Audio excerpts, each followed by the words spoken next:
बाद में गुरुजी ने कहा कि बेटा कुछ समझ में ना आया हो तो पूछ लो। बोला हमें समझ ना आए, आप कम समझाते हो, हम ज्यादा समझते हैं। गुरुजी ने मन ही मन कहा कि हम ही नहीं समझ पाए पहले तुम्हें, लेकिन फिर भी कहा कि हम गुरुजी हैं तो कुछ तो पूछ लो, गुरु होने की कुछ। अच्छा तो और सब समझ में आया, एक एक अक्षर समझ में, एक जरा सी बात समझ में नहीं आई। गुरुजी बोले वो क्या? बोले आप बार बार कहते थे दो गधा गोपाल नंदना, तो ये दो गधा कौन थे? बोलो। सो गुरुजी ने माथा पीटा। चेला बोला बताया नहीं दो गधा कौन थे? गुरुजी बोले एक हम और दूसरे तुम। जय श्री राम। दोस्तों आज हम आपके सामने एक और हास्य प्रसंग लेकर आए हैं जो कि श्री राजेश्वरानंद सरस्वती जी के श्री मुख से कहा गया है। बहुत ही हास्यास्पद प्रसंग है। जब गुरु को ऐसा शिष्य मिल जाए कि गुरु के समझाने पर भी समझ ना आए, यानी मूर्खतापूर्ण बातें करे, तो चलिए दोस्तों कथा को श्रवण करते हैं, उसके बाद बात करते हैं। एक गुरुजी ने एक चेला बनाया। सो चेला बनते ही वो बोला कि गुरुजी अब आप गुरु हम चेला, हमें कुछ सुनाओ। पहले शिष्य लोग कहते महाराज कुछ समझा दो, अब समझा सुनाओ। तो गुरुजी ने कहा कि बेटा राम राम किया करो। अरे कहा ये साधारण सब लोग लेते, इसमें क्या है? गुरुजी भी समझ गए कि चेला नहीं गुरु ही मिला है। तो गुरुजी ने कहा बेटा रामायण, रामचरितमानस रामायण और सब। बोले ये भी साधारण चीज, सब लोग गाते हैं, रामायण में क्या है? ऊंचा सुनाओ, ऊंची बात। गुरुजी ने कहा फिर गीता, हाँ ये कुछ कुछ चलेगी। तो गुरुजी बोले महात्मा आज सुनाते हैं, गीता कल सुनाएंगे, महात्मा ही सुनाओ। तो गुरुजी ने वही श्लोक सर्वोपनिषदो गावो दुग्धा गोपाल नंदना और 12 सभी उपनिषद जो हैं सो गाय हैं, दोहने वाले भगवान श्री कृष्ण हैं, और यह गीता ज्ञान ही दुग्ध है, पान करने वाला बछड़ा अर्जुन है। और चेला कहे वाह महाराज, आ महाराज क्या बात क्या बात, वाह वाह वाह। सो गुरुजी 1 घंटे की जगह 1.5 घंटे बोलते रहे। बाद में गुरुजी ने कहा कि बेटा कुछ समझ में ना आया हो तो पूछ लो। बोला हमें समझ ना आए, आप कम समझाते हो, हम ज्यादा समझते हैं। गुरुजी ने मन ही मन कहा कि हम ही नहीं समझ पाए पहले तुम्हें, लेकिन फिर भी कहा कि हम गुरुजी हैं तो कुछ तो पूछ लो, गुरु होने की कुछ। अच्छा तो और सब समझ में आया, एक एक अक्षर समझ में, एक जरा सी बात समझ में नहीं आई। गुरुजी बोले वो क्या? बोले आप बार बार कहते थे दो गधा गोपाल नंदना, तो ये दो गधा कौन थे? बोलो। सो गुरुजी ने माथा पीटा।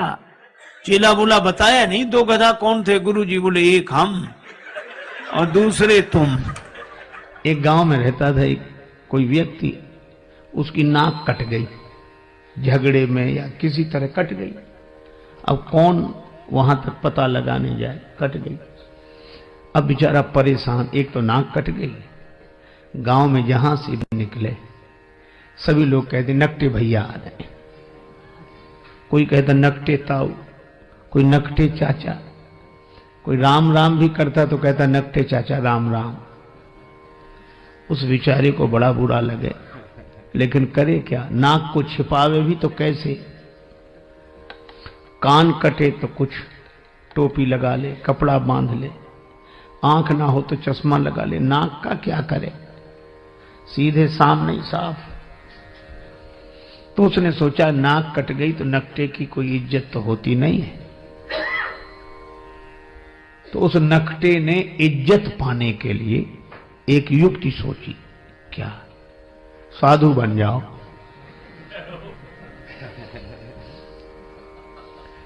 ताकि हमारी कटी हुई नाक पर ध्यान न जाए। पर लोग भी तो विचित्र हैं, बेचारा साधु भी हो गया तो भी लोग कहते नकटे बाबा आए, नकटे स्वामी जी। अब बड़ी मुसीबत, और कोई कहता नकटे, तो दूसरे लोग डांटते है, ऐसे बोलते हो, साधु हैं, ऐसे मत बोलो। तो उसे लगता है कि शायद पक्ष में हो, लेकिन वो भी यही पूछता कि महाराज कैसे कट गई।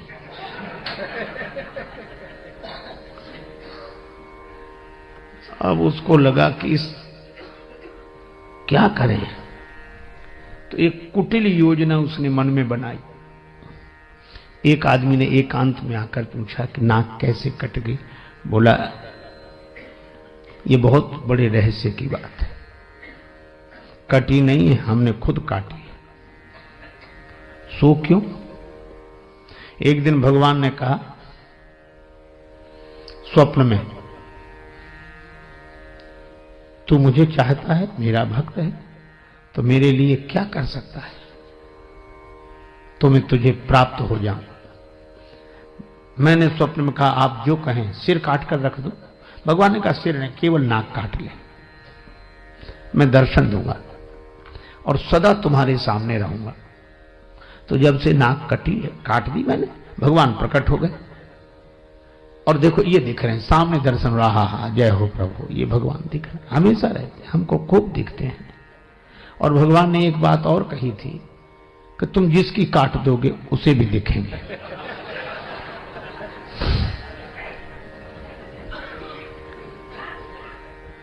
अब भगवान का दर्शन कौन नहीं चाहता, नाक कटे तो कटे। बोले लोग भले ही कुछ समझे, नाक कटे तो भगवान मिल रहे। तो कहा एक बात है, क्या हमको भी मिलेंगे भगवान? हाँ मिलेंगे। तुझे काय को नाक कटवाता? बोले नहीं, नाक जाए तो जाए, दर्शन तो हो। तो कही आ जाओ सवेरे। गया, उसकी भी काटी। अब कहीं भगवान ऐसे मिलते हैं? उसकी नाक कटी, उसने कहा कि हमें तो नहीं दिख रहे कहीं। बोला हमें भी नहीं दिखते। कहा फिर हमारी काय काट दी? कहा कि हम अकेले परेशान थे, सब दो हो गए। अब उस बेचारे को मिला कुछ नहीं था उस नकटे के पास, और नकटों के पास किसी को कुछ मिलता भी नहीं है, लेकिन चूंकि अपनी नाक कट गई तो मजबूरी थी। अब वही हल्ला मचाने लगा, हाँ भगवान दिख रहे हैं, ये दिख रहे हैं, प्रत्यक्ष दिख रहे हैं, सामने दिख रहे हैं। अब पहले तो एक कहता था, हाँ, अब दो कहने लगे। बोलो, प्रचार इतना हावी हो जाता है कि प्रचार इतना प्रभावपूर्ण ढंग से जीवन में अपना प्रभाव डालता है कि प्रचार के चक्कर में आदमी विचार करना ही भूल जाता है। विचार बेचारा जैसी कौंधता है वैसी प्रचार। कोई कहता है अरे क्या बात करते हो, अगर कुछ नहीं होता तो इतना होता। तो आदमी फिर चुप रह जाए। अब दो कहने लगे, ये दिख रहे हैं भगवान, ये दिख रहे हैं। दो में से किसी को नहीं दिख रहे थे, पर चूंकि नाक कटी थी तो मजबूरी में कहना कि दिख रहे हैं। तो तीसरे ने भी कटवा लिया, अब 3 हो गए। अरे 3 क्या, उन्होंने 300 कर दिए, धीरे धीरे 3000 हो गए, इतने नाक कटी। अब जब भीड़ हो गई तो आदमी को विश्वास करना मजबूरी थी कि मिले होंगे भगवान, इतने लोग नाक कटाते। नकटों का समूह चल पड़ा, भीड़ की भीड़ नकटों की। किसी को कुछ नहीं मिला, सब हल्ला मचा रहे, झूम रहे, ना ये मिल गए, ये मिल गए। वो तो एक साहसी आदमी आया, उसने कहा हमारी कटी सुकटी औरों की तो बचा लें। तब उसने हिम्मत करके कहा कि यहां कुछ नहीं है, यही है। भीड़ के साथ एक ही शब्द है, भाड़। भीड़ भाड़, भीड़ अक्सर आदमी को भाड़ में ही ले जाती है।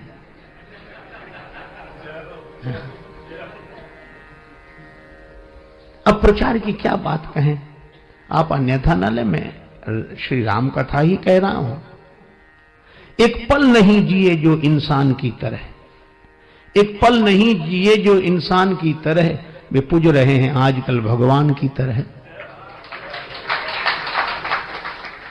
एक पल नहीं जिए जो इंसान की तरह, वे पूज रहे हैं आजकल भगवान की तरह। मेहरबानी मीडिया की, मेहरबानी मीडिया की रुपयों की वजह से दुनिया में छा गए हैं तूफान की तरह। उपदेश दे रहे हैं औरों को शांति का, उपदेश दे रहे हैं औरों को शांति का, और आपस में लड़ रहे हैं पहलवान की तरह। और फूलों की तरह खिलते मिलते नहीं हैं संत, फूलों की तरह खिलते मिलते नहीं हैं संत, टीवी के खुलते खुलते दुकान की तरह। और राजेश त्याग हरि को धनियों के हाथ में साधु भी बिक रहे हैं सामान की तरह। क्या ये विडंबना है। और यह बात मुझे तब याद आती है जब मैं सोचता हूं कि राम जी के दर्शन के लिए अयोध्या की देवियां भी गई, पर सहज श्रृंगार, क्योंकि जानती हैं भगवान सहजता पर रीझते हैं। आप जैसे हैं वैसे ही भगवान के सामने पहुंच जाएं। अच्छा, आप जैसे हैं वैसे ही भगवान के सामने पहुंच जाएं तो आप भगवान के लिए अनमोल हैं। और अगर आप जैसे ही हैं वैसे ही दुनिया के सामने पहुंच जाएं तो आप करोड़ों के भी हों तो 2 कौड़ी के, और आप हों कुछ और दिखें कुछ तो 2 कौड़ी के भी हों तो करोड़ों के।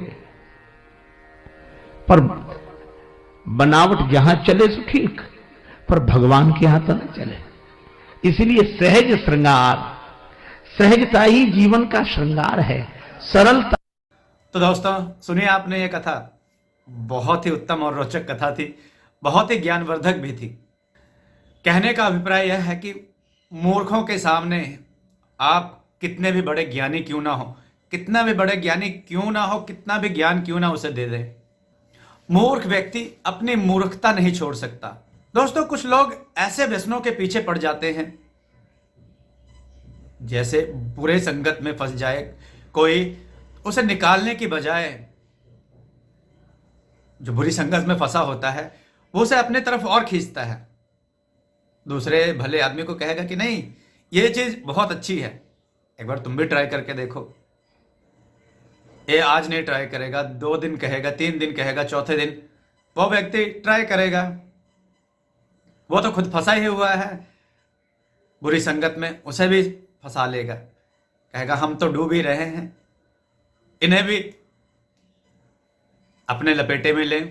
सो दोस्तों आंख बंद करके किसी चीज पे भी भरोसा नहीं करना, अपनी बुद्धि का भी इस्तेमाल करना है।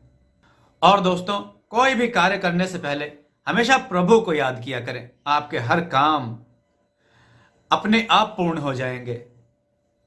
दोस्तों आपको ये वीडियो कैसी लगी कमेंट करके बताइएगा, वीडियो को लाइक कीजिएगा, चैनल को सब्सक्राइब करना ना भूलिएगा। बोलिए श्री राम भगवान की जय।